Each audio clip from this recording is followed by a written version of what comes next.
Hey, second graders. We're going to continue on reading Sideways stories from Wayside School. And today we are going to read about John. Let me show you a picture of John. Okay, here we go.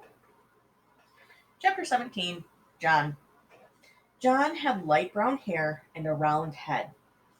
He was Joe's best friend. John was one of the smartest boys in Mrs. Jules's class, but he had one problem. He could only read words written upside down. Nobody ever wrote anything upside down, but it was only a little problem. John was still in the high reading group. He just turned the book upside down. It was easier for John to turn the book upside down to learn to read correctly. But the easiest way isn't always the best way. Mrs. Jules said, "John, you can't go reading like this. You can't spend the rest of your life turning your books upside down." "Why not?" asked John. "Because I said so," said Mrs. Jules. "Besides, what happens when I write something on the blackboard? You can't turn the blackboard upside down." "No, I guess you're right," said John. "I know I'm right," said Mrs. Jules. "You're going to have to learn to stand on your head." John couldn't stand on his head. He had given up trying. You would have to. You would have to if you had fallen over many times. I'm sorry. You would have to, meaning you would have quit trying, if you had fallen over many times as he had. Joe was John's best friend. He could stand on John's he could stand on John's head. Every time John fell over, Joe stood on his head. After all, what are best friends for? "My head is too round, Mrs. Jules. I can't stand on it," said John. "Nonsense," said Mrs. Jules.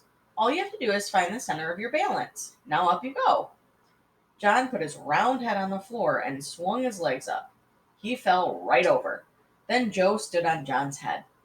"See, John, it's easy. Nothing to it," Joe said. "Well, we'll help you, John," said Mrs. Jules.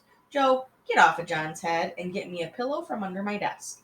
Nancy, Kelvin, come here and give us a hand." Mrs. Jules took the pillow from Joe and set it on the floor.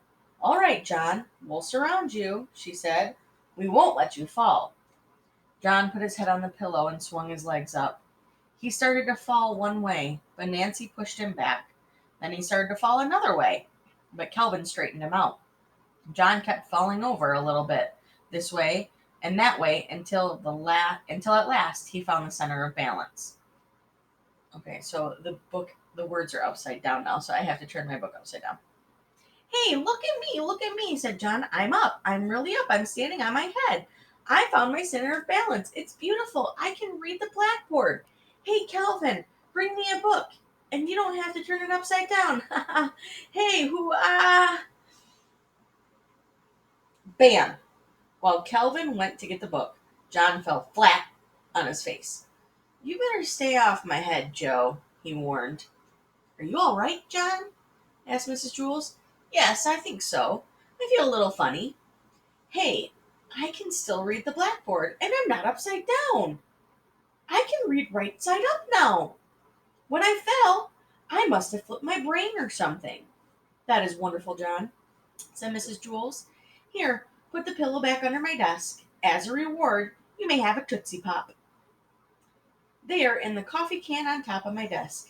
John placed the pillow on top of her desk. Then he looked under the desk, and he couldn't find Tootsie Pops or Tootsie Rolls anywhere. All right. Next time, we are going to read about Leslie.